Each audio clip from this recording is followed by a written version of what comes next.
Hello বন্ধুরা, তোমরা সবাই কেমন আছো? আশা করছি খুব ভালো আছো। আমরাও বেশ ভালোই আছি। আর টেলস অফ উর্বির আরও একটি নতুন মিনি ব্লগে তোমাদের সবাইকে অনেক অনেক স্বাগত। তো অনেকদিন আমি মিনি ব্লগ দিতে পারিনি। অনেকদিন বলতে 2 উইক দিতে পারিনি। কারণ 2 সপ্তাহ আমি একটু আমার ফেসবুক ফ্যামিলিকে সময় দেওয়াতে ব্যস্ত হয়ে গেছিলাম। যার জন্য আমি তোমাদেরকে সময় দিতে পারিনি। আমি ছোট ছোট ভিডিও তো পোস্ট করেছি, তোমরা দেখেছো নিশ্চয়ই। তো যাই হোক, তো অনেকদিন পর আবার একটা মিনি ব্লগে এসেছি। চলো তো তোমাদের সাথে শেয়ার করি। এটা ছিল আমাদের সানডে আউটিং, আর তার সাথে তো ছিল সেদিন ফাদার্স ডে, যার জন্য আরও একটু স্পেশাল হয়ে গেছিলো। এবার সানডেও পড়েছে, প্লাস ফাদার্স ডে, আর উর্বির পাপার ছুটি, তো আমরা সেলিব্রেট করবো না এরকম তো হতে পারে না।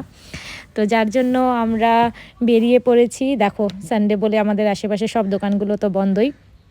তো আমরা অনেকটা সকালে ব্রেকফাস্ট করে দুপুর দিকে বেরিয়েছিলাম, কারণ আমরা লাঞ্চে যাচ্ছিলাম। আর আজকে আমরা লাঞ্চে এসেছিলাম আরসালানে। তো আরসালান মানেই তো বিরিয়ানির ছাড়া এখানকার আর কোনো কথাই হবে না। তো আমরা খাবারে সেদিন নিয়েছিলাম হচ্ছে কাবাব, চিকেন বিরিয়ানি আর মাটন চাপ, আর কি মাটন কষা। আর উর্বি তো ওর মতো যা করে প্রত্যেকবার তোমরা দেখেছো, সেটা নতুন করে আর কিছু বলার নেই। তো করছে দুষ্টুমি, আর এদিকে আমরা করছি খাওয়া দাওয়া। দেখো, পুরো একদম জমজমাট খাওয়া দাওয়া, পুরো সুন্দর সেলিব্রেশন চলার পরে তো ও তো কিছুই খেলো না। আর এই দেখো, রেস্টুরেন্টের মাঝখানে বসে ও শুয়ে এখানে ফোন দেখছে। আমরা আমাদের মতো খাওয়া দাওয়া সেরে বসে দুজনে গল্প করছি। তো চলো, আমাদের খাওয়া হয়ে গেছে, এবার বেরিয়ে পড়ি। তো এখন আমি ওকে, উর্বির পাপা জিজ্ঞেস করছিল কোথায় যাবে, তো উর্বি আইসক্রিম খাবে। আমরা চাইলে রেস্টুরেন্টে বসেও আইসক্রিমটা খেতে পারতাম, কিন্তু ও বাইরে গিয়েই আইসক্রিম খাবে, যার জন্য আমরা পরে বাইরে এসে আইসক্রিম খাচ্ছি।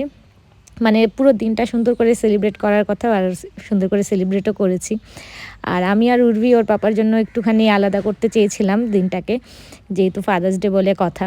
তো আমরা দুজন চলে আসলাম একটা শপে, যেটা হচ্ছে বেকরি লেন। আর এখানকার কেক সব থেকে বেস্ট। আর আমার বাড়ির প্রত্যেকটা অনুষ্ঠানের কেক এখান থেকেই আসে। আর এই ভাই আমার একদম নিজের ভাই। তো যাই হোক, এবার দেখো, তো ওখানে গিয়েও দুষ্টুমি শুরু করে দিয়েছে। কি নেবে, কি নিতে হবে ওর পাপার জন্য, ও কি চকলেট নেবে, কেক নেবে, সব কিছু নিজের মতো করে পছন্দ করেছে।